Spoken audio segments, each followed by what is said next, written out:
نقدم لكم إطلالة تاريخية تحت عنوان دور مصر في القضايا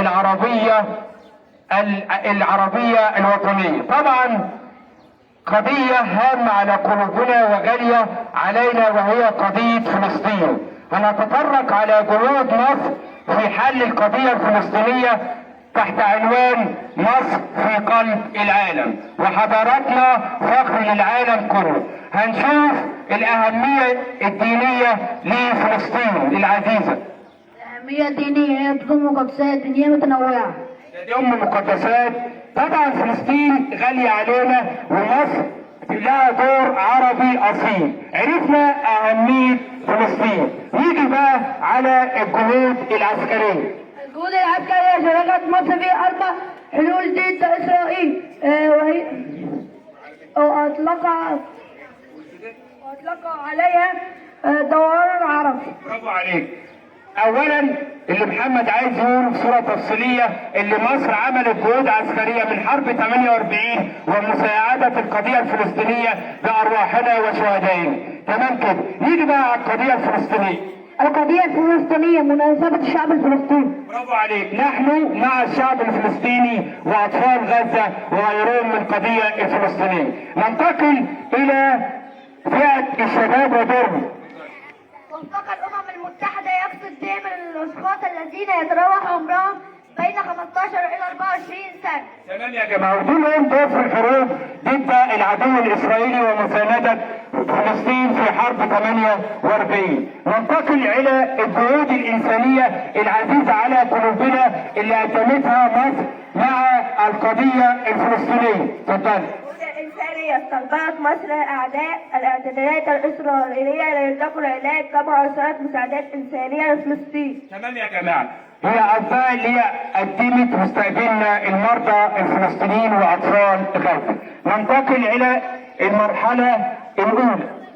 عقب الحرب العالمية الأولى سهلت بريطانيا هجرة اليهود لفلسطين، ورفض الشعب الفلسطيني سياسة بريطانيا، وقام بعدة ثورات منها ثورة 1936. تمام يا جماعة. وعد بلفور ده أعطى من لا يستحق أرضه. أولا هو الذي قسم إلى الأرض إلى عرب ويهود، ودي اسمه وعد بلفور ده. نيجي على المرحلة الثانية في قضية فلسطينية. عقب الحرب العالمية الثانية صدر مجلس الأمن عام 1947 بتقسيم فلسطين إلى دولتين، هما دولة عربية ودولة يهودية.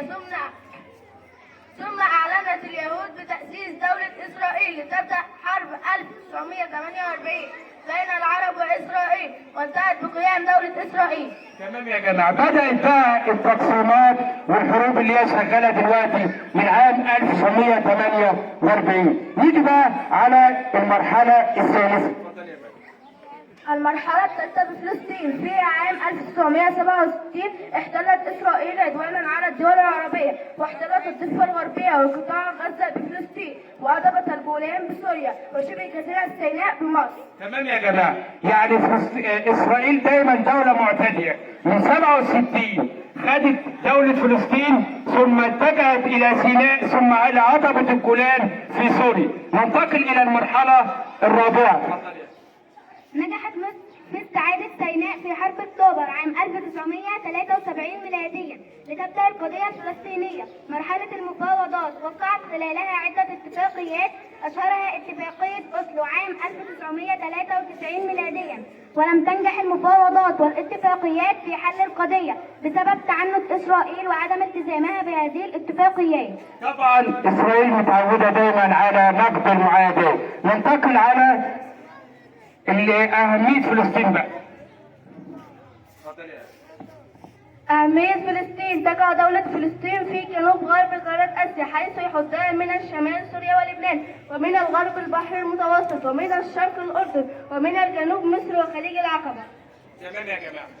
دلوقتي احنا عملنا إطلالة تاريخية عن قضية غالية في قلوبنا معا مع فلسطين، ورحم الله شهداء فلسطين وشهداء العرب، وتحيا مصر. وشكرا إلى حضراتكم.